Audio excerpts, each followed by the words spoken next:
जय हिंद दोस्तों, आप सभी का स्वागत है हमारे YouTube channel the success coaching institute Jabalpur में। आज की इस श्रृंखला में हम जो है हिंदी के रस अध्याय को आगे बढ़ाते हुए अभी तक हमने हिंदी के जो रस पढ़े थे, रस के प्रकार को देखा। अब हम उन्हीं रस के जो है MCQ लगाएंगे और देखेंगे कि PBS में जो है पिछली परीक्षाओं में किस प्रकार क्वेश्चन पूछे गए। तो उसी में से हम पहला क्वेश्चन स्टार्ट करते हैं। पहला क्वेश्चन है, रस सिद्धांत के आदि प्रवर्तक कौन है? दोस्तों, रस सिद्धांत के आदि प्रवर्तक कौन है? इसका आंसर है भरत मुनि। रस सिद्धांत के आदि प्रवर्तक जो है भरत मुनि कहे जाते हैं। दूसरा क्वेश्चन है, आचार्य भरत मुनि ने कितने रसों का उल्लेख किया? दोस्तों, इसका सही आंसर है 8। मैंने बताया था दोस्तों पहले भी कि आचार्य भरत मुनि ने 8 रसों का उल्लेख किया अपने ग्रंथ नाट्य शास्त्र में।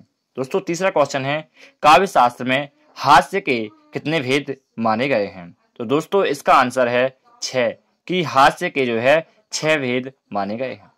चौथा क्वेश्चन है दोस्तों, काव्य शास्त्र के अनुसार रसों की संख्या कितनी है? तो इसका आंसर है 9, अर्थात काव्य शास्त्र के अनुसार रसों की जो है 9 संख्या है, इसलिए इन्हें नवरस भी कहा जाता है। दोस्तों, पांचवा क्वेश्चन है, संचारी भावों की संख्या है? तो संचारी भावों की संख्या 33 है, इसका राइट आंसर। भक्ति रस की स्थापना किसने की? रूप गोस्वामी ने। इसका सही आंसर है रूप गोस्वामी। सात्विक अनुभाव कितने होते हैं? दोस्तों, इसका सही आंसर है 8। निर्जन नटी नटी पुनि लजी आवे और छिन रिसाई छिन सबे बुलावे, इस चौपाई में कौन सा रस है? दोस्तों, इसका सही आंसर है संयोग श्रृंगार। आचार्य भरत ने सर्वाधिक सुखात्मक रस किसे माना? इसका सही आंसर है हास्य रस। आलंबन तथा उद्दीपन द्वारा आश्रय के हृदय में स्थायी भाव जागृत पर आश्रय में जो चेष्टाएं होती हैं उन्हें क्या कहते हैं? दोस्तों, इसका आंसर है अनुभाव। दोस्तों, मैंने बताया था कि जो हमारे शरीर में जो शारीरिक चेष्टाएं होती हैं उसे ही अनुभाव कहते हैं।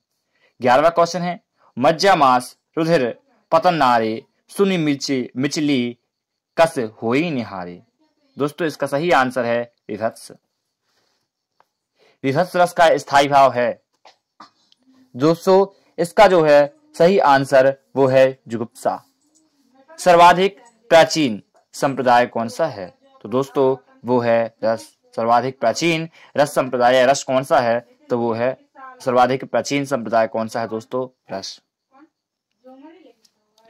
जग असार संकट पुनि नाना विकल विरत चित्त साधु समाना। दोस्तों, इस पंक्ति में कौन सा रस है? तो इसका सही आंसर है शांत रस। असूया क्या है? दोस्तों, इसका सही आंसर है असूया एक संचारी भाव है। 16वां है, अखियां हरि दर्शन की भूखी कैसे रहे रूप रस राची ए बतिया सुनी रूखे। तो दोस्तों, इसका सही आंसर है वियोग श्रृंगार। मतलब कि जो है अखियां हरि दर्शन की भूखी कैसे रहे रूप रस रची। दोस्तों, ये वर्णन तब का है जब कृष्ण जी जो है अपने मामा जी के इधर मथुरा चले जाते हैं और गोपियां इधर वृंदावन में रहती हैं, तो गोकुल में रहती हैं, तो उनकी याद में जो है फिर जो है सखियां बोलती हैं, उनकी जो गोपियां होती हैं बोलती हैं कि अखियां हरि दर्शन की भूखी कैसे रहे रूप रस रची। तो ये कौन सा इसका आंसर आएगा दोस्तों? वियोग श्रृंगार। 11वां क्वेश्चन है, करुण रस का स्थायी भाव क्या है? इसका सही आंसर है करुण रस का स्थायी भाव है शोक। दोस्तों, शांत रस का स्थायी भाव क्या है? इसका सही आंसर है निर्वेद। स्थायी भावों की संख्या है। दोस्तों, स्थायी भावों की संख्या कितनी है? तो स्थायी भाव की संख्या है 9। विष में स्थायी भाव किस रस में होता है?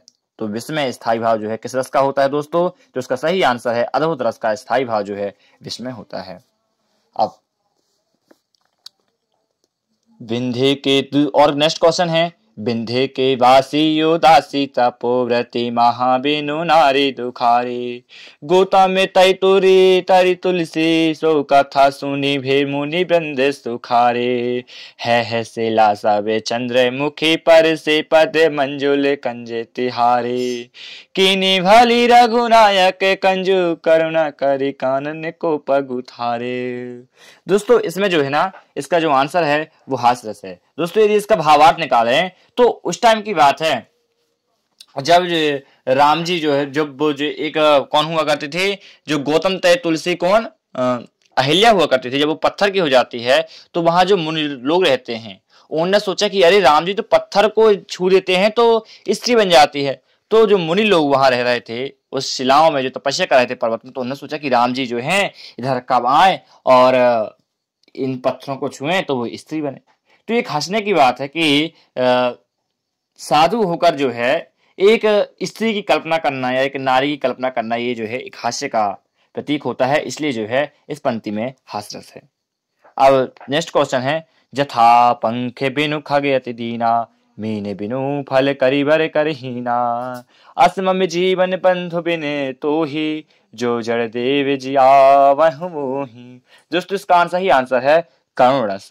अर्थात ये जो है जब राम जी को मतलब लक्ष्मण जी को जब शक्ति लग जाती है तब जो है श्री राम जी कहते हैं कि जथा पंखे बिनु खगयति दीना, मणि बिनु मतलब कहते हैं कि जिस प्रकार के बिना पंख के जो है एक खग एक पक्षी नहीं रह सकता और बिना मणि के एक सर्प नहीं रह सकता, उसी प्रकार मैं जो हूँ अपने भाई के बिना नहीं रह सकता, इस प्रकार जो है कह रहे हैं। इसलिए जो है इधर जो है करुण उत्पन्न हुआ, इसलिए इसका जो सही आंसर है करुण होगा।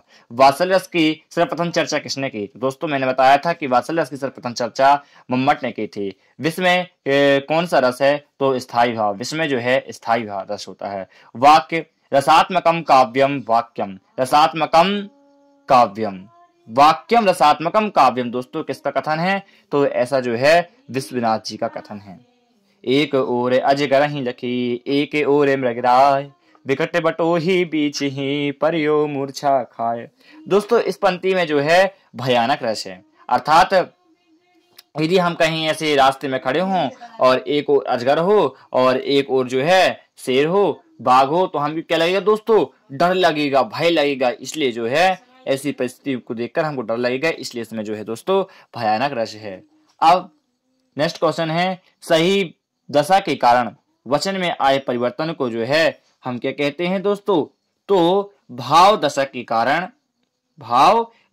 कारण वचन में आए परिवर्तन को हम जो है वाचिक अनुभाव कहते हैं। इसका सही आंसर क्या है दोस्तों?